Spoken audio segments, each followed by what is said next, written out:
Olá, eu sou o Breno do canal Medicina Passo a Passo e hoje iremos conversar sobre o herpes simplex vírus, famosos por causar a herpes perioral, genital e encefalites. Mas antes da aula começar, eu gostaria de pedir para que você já desse um like no vídeo, se inscrevesse no canal e considerasse se tornar membro desse canal. Fazendo isso, você tanto me valoriza o meu trabalho, quanto me incentiva a estar sempre postando conteúdo de qualidade sobre matérias que se aprendem no ensino superior.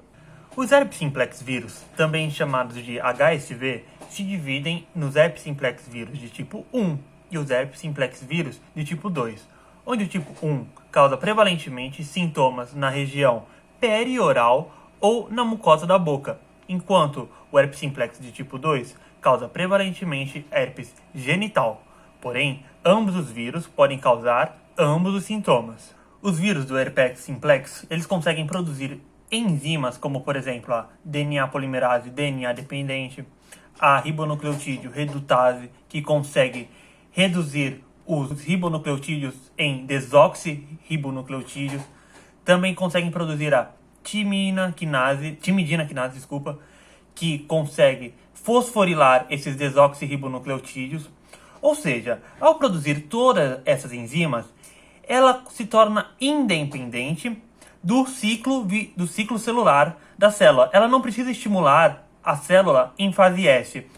Ela consegue produzir todas as enzimas necessárias para a síntese do seu próprio material. Esses vírus são capazes de escapar de diversos mecanismos, tanto da imunidade específica quanto da imunidade inata. Como, por exemplo, eles conseguem contrastar a ação da quinase PKR, eles conseguem inibir a apresentação de antígeno através que utilizam o complexo maior de histocompatibilidade de tipo 1. Eles também conseguem fugir da ação de anticorpos ao se difundir diretamente célula a célula, e eles conseguem se inibir a via do complemento ao se ligar na proteína C3. Eles conseguem causar infecções líticas tanto nos fibroblastos quanto nas células epiteliais, causando a maioria dos sintomas que irá se observar em toda a população. Porém, eles também conseguem causar infecções latentes no neurônio, mantendo a sua atividade biosintética baixíssima, sem causar então nenhum efeito citopático. Nos neurônios, o vírus pode ficar por toda a vida do paciente. Porém, frente a estímulos como estresse, baixa no sistema imunitário ou exposição a raios ultravioletas, pode ocorrer uma reativação da atividade biosintética do vírus e o retorno desse vírus através dos axônios do neurônio que ele estava em latência para a porção onde houve a infecção primária deste vírus herpes simplex. Bem, as infecções primárias ou as reincidências, as infecções reativadas, não necessariamente causam sintomas. Porém, o indivíduo é sim transmissível e infeccioso a outras pessoas, mesmo assintomático. E isso explica a alta difusão e a alta prevalência desse vírus na população. Agora, vamos analisar os principais sintomas causados pelas infecções dos herpes simplex vírus. Quando eu estiver falando de uma lesão das células epiteliais, aquilo que mais se observa é lesões que começam com a formação de vesículas transparentes em base eritomatosa, que podem evoluir para uma pústula, que por sua vez pode evoluir para uma úlcera e que pode, enfim, evoluir para uma crosta. A herpes oral, que pode ser causada tanto pelo herpes simplex vírus de tipo 1 quanto pelo herpes simplex vírus de tipo 2, pode se manifestar com herpes labial, perioral, faringite herpética e gengiva-estomatite. Ou seja, a gente pode observar sintomas, lesões, tanto na boca, quanto no palato, quanto na língua, na faringe, nas gengivas. Bem, destes tecidos, o vírus consegue se migrar principalmente através dos axônios neuronais para se tornar latentes, principalmente no gânglio do nervo trigêmeo. A herpes genital, causada principalmente pelo herpes simplex de tipo 2, porém, que também pode ser causada pelo herpes simplex de tipo 1, ela irá causar as lesões principalmente então no pênis, na vagina, no cérvix e na região perianal. Uma infecção primária pode ser acompanhada, além das lesões previamente citadas, com febre, mialgia e mal-estar. e uma segunda reinfecção derivada de uma reativação do vírus do seu estado de latência pode tanto ser assintomática, quanto causar os sintomas previamente citados, quanto também causar um formigamento da região inervada pelo nervo que continha o vírus em seu estado de latência. E geralmente, quando ocorre a infecção primária, a reativação desse vírus geralmente ocorre de 2 a 3 anos após a infecção primária, e após essa primeira reativação, outras reativações se tornam raras. No caso da herpes genital, os vírus permanecem em latência principalmente nos gânglios sensitivos sacrais.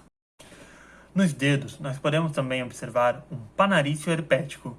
Essa lesão ela pode ser causada por ambos herpes vírus, a herpes vírus tipo 1 e do tipo 2. E é uma lesão que se observa nos dedos e unhas e muito frequente em quem trabalha na área da saúde. Frequentemente, esta lesão vem confundida, em vez de ser uma infecção do herpes vírus, se confunde ela com uma infecção bactérica. Nós podemos observar também uma encefalite herpética, causada por ambos vírus do herpes simplex, do tipo 1 e do tipo 2. É causada por uma reativação latente desse vírus no trigêmeo, onde, geralmente, após a reativação, pode-se observar os sintomas orais e, caso ainda o paciente apresente algum problema, algum sistema imunitário que não está conseguindo combater propriamente a infecção, pode-se difundir esse vírus do gânglio do nervo trigêmeo pela meninge e atingir os lobos temporais do encéfalo. E essa encefalite irá possuir uma alta taxa de mortalidade caso não tratada.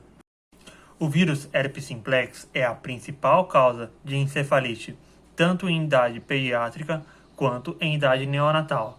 Em idade pediátrica, ele causa uma encefalite a cada 240 mil indivíduos. E nas encefalites neonatais, ele causa uma encefalite a cada 64 mil indivíduos. Temos também a queratite herpética, causada exclusivamente pelo herpes simplex de tipo 1, com uma prevalência de 1,5 a cada 1.000 indivíduos. E apenas em 3% de todas as pessoas que possuem a queratite herpética possuem elas em ambos os olhos, ou seja, a maioria dos casos ocorrem em um olho só. Geralmente, a infecção é autolimitante, ela regride espontaneamente. Porém, pode ocorrer um processo de cicatrização no olho, com dano na córnea e uma possível cegueira, tanto que esta é a principal causa de danos na córnea e cegueira em países desenvolvidos. Na vasta maioria dos casos, essa contaminação do olho pelo herpes simplex de tipo 1 ocorre através da autoinoculação, através das mãos, do vírus presente na região da boca para os olhos. E essas lesões podem causar dor ocular, fotofobia e lacrimação. Também podemos observar a denominada herpes do gladiador, causada também exclusivamente pelo herpes simplex de tipo 1, e é associada às pessoas que fazem esporte físico com um alto contato físico, como, por exemplo, lutadores, jogadores de rugby, jogadores de futebol americano, e também está associada ao utilizo de roupas de poliéster, pois esse tecido está associado a uma maior tendência a causar microlesões na pele, pela qual o vírus facilita a infecção dos vírus. Tanto a infecção primária quanto a infecção secundária costumam ser assintomáticas, mas elas podem vir a causar um rash cutâneo no pescoço, no peito e na face, na maioria dos casos. Mas esse rash cutâneo pode se observar também na barriga e nas pernas. E além desse rash cutâneo, pode-se observar dor de garganta, febre, dor de cabeça e linfadenopatia. Temos também as infecções congênitas, causadas dessa vez exclusivamente pelo herpes simplex de tipo 2, durante o parto vaginal ou através de uma via transplacentária no útero. 85% dos casos é durante secreções vaginais durante o parto vaginal. Em uma minoria, a via transplacentária, mas pode ocorrer também uma via pós-parto. Geralmente, na via transplacentária, ocorre quando a mãe sofre uma infecção primária desse vírus, pois infecções primárias tendem a causar mais proliferação viral do que infecções secundárias, onde o corpo consegue responder mais rapidamente. Como os bebês ainda não possuem um sistema imunitário desenvolvido com uma resposta célula-mediada ainda limitada e deficitária, se pode observar a difusão desse vírus pelo sistema nervoso central ou então uma infecção disseminada envolvendo, por exemplo, o fígado ou pulmões.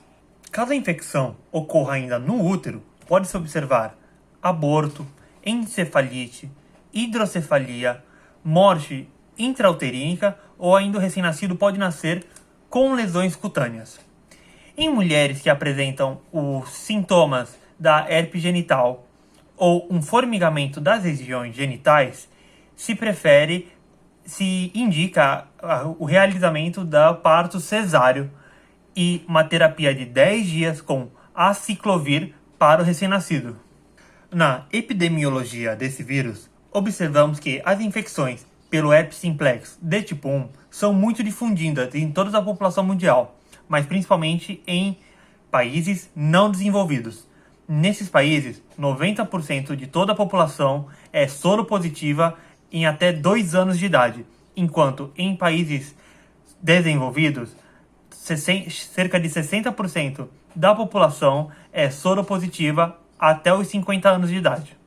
As infecções pelo herpes simplex de tipo 2 são menos difusas em comparação à herpes simplex de tipo 1, pois o contato inicial geralmente ocorre no ingresso da vida sexual no indivíduo, ou seja, em idade mais avançada do que a idade infantil.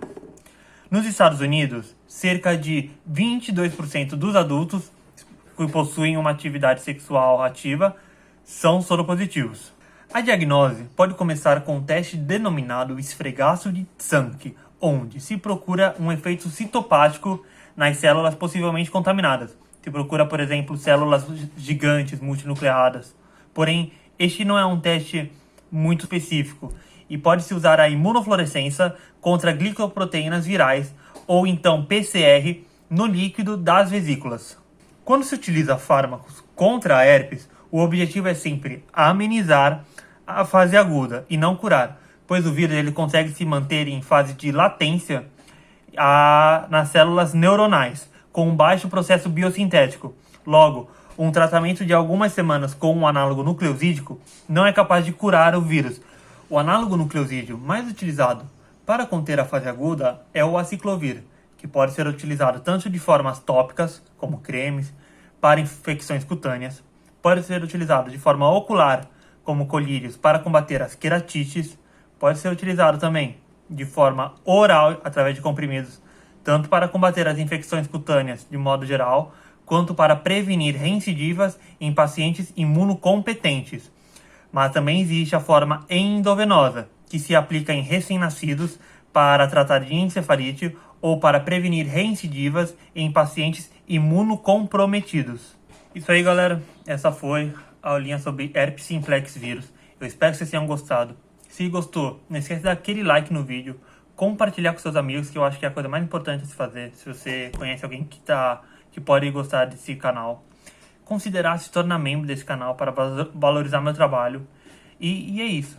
Nunca se esqueça, hein? Esse canal vai falar tudo sobre medicina.